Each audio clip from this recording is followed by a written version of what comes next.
మాధవి రెడ్డప్ప గారి అనే నేను శాసనసభ సభ్యురాలిగా ఎన్నిక అయినందున శాసనం ద్వారా నిర్మితమైన భారత రాజ్యాంగం పట్ల నిజమైన విశ్వాసం, విధేయత చూపుతానని, భారతదేశ సార్వభౌమాధికారాన్ని, సమగ్రతను కాపాడుతానని, నేను స్వీకరించబోయే కర్తవ్యాన్ని శ్రద్ధాశక్తులతో నిర్వహిస్తానని దైవ సాక్షిగా ప్రమాణం చేస్తున్నాను.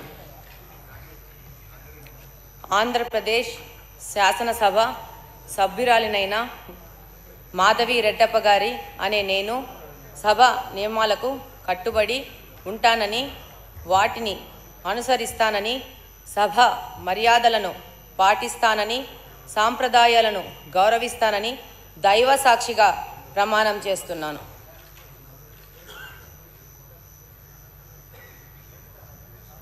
శ్రీ అమర్నాథ్ రెడ్డి ఆకెపాటి.